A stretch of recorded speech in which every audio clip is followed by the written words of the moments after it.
ఇంట్లో సాధనకై జగిత్యాల జర్నలిస్టులు చేసిన నిరవధిక దీక్ష 11 రోజుల నుండి కొనసాగుతుంది.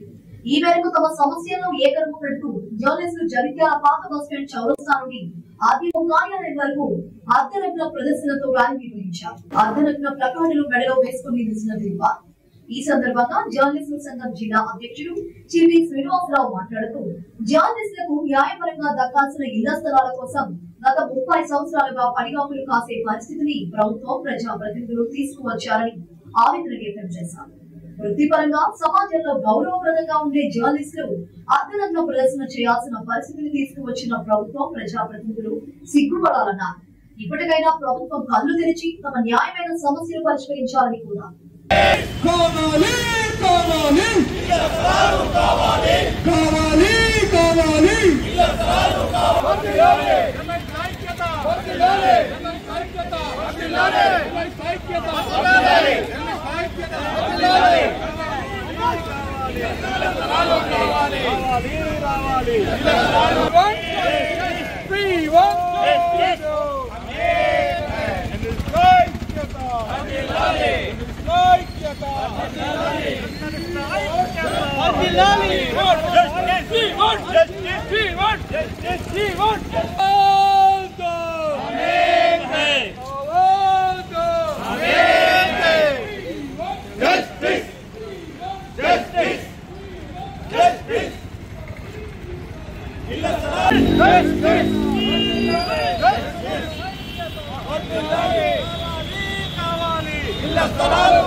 అద్దె ఇళ్లలో ఉంటూ సొంత ఇల్లు లేక అద్దె ఇళ్లలో ఉంటూ అరకొర వసతుల మధ్య కనీసం అద్దె చెల్లించలేని పరిస్థితిలో మేమున్నాం. పాత్రికేయ వృత్తిని నమ్ముకొని ప్రజాసేవే లక్ష్యంగా ఈ రంగంలోకి వచ్చిన మేము గత 30 ఏళ్లుగా మాకు రావాల్సిన హక్కులు రాక దుర్భరమైన పరిస్థితిని ఎదుర్కొంటున్నాం. ఇక ఇస్తారు, రేపిస్తారు, మాపిస్తారని చెప్పేసి వేచి చూసి ఇక గత్యంతరం లేక ఇళ్ల స్థలాల సాధన కోసం గత 15 రోజులుగా మేము ఆందోళన బాట పట్టి కొంతమంది మాట్లాడుతుంటారు, జర్నలిస్టులకు వాళ్ళకేంది తెల్ల బట్టలు మంచి విలువ అనుకుంటారు.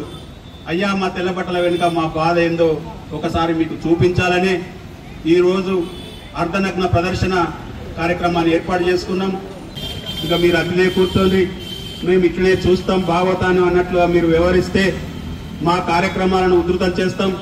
రోజుకో కార్యక్రమం చొప్పున గల్లీ నుంచి ఢిల్లీ దాకా మా ఉద్యమం తెలిసేలా వినూత్న రీతిలో ఈ రాజకీయ నేతలు, ఈ అధికారులు, ఈ ప్రభుత్వాల తీరును ఎండగడతాం. మా బాధ ఏందో మేము ప్రజలకు చెప్పుకుంటాం, ప్రజా సంఘాలను కూడగడతాం. రోజుకో కార్యక్రమం చొప్పున మేము ఆందోళన బాట ఉధృతం చేస్తాం. ఇప్పటికైనా ప్రజాప్రతినిధులారా మా పరిస్థితిని అర్థం చేసుకోండి. ఈ విషయాన్ని ఇక్కడితో సద్దుమణిగేలా చూడండి.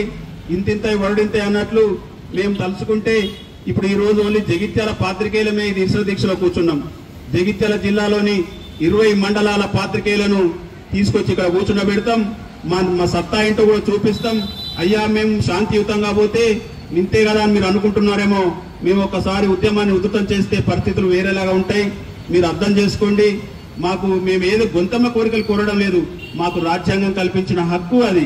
మేము వాస్తవంగా మాకు ప్రతి జర్నలిస్టుకు, అర్హులైన జర్నలిస్టులందరికీ 300 గజాల స్థలం ఇవ్వాల్సిన ప్రభుత్వ బాధ్యత. అయితే మేము 300 గజాల స్థలం అడుగుతలేం. ఇక్కడ ఉన్న పరిస్థితిని బట్టి, ఇక్కడ ఉన్న భూములను బట్టి మాకు ఒక ఇల్లు కట్టుకునేందుకు కావాల్సిన స్థలాన్ని ఇవ్వమని అడుగుతున్నాం. దయచేసి మీరు జర్నలిస్టులారా, మన రాజకీయ నేతలారా, జర్నలిస్టుల పరిస్థితిని అర్థం చేసుకోండి. జర్నలిస్టుల పక్షాన నిలవండి. మేముంటేనే మీకు భవిష్యత్తు ఈ దిశగా మీరు ఆలోచన చేస్తారని, మాకు వెంటనే ఇళ్ల స్థలాలు మంజూరు చేస్తారని కోరుతున్నాం.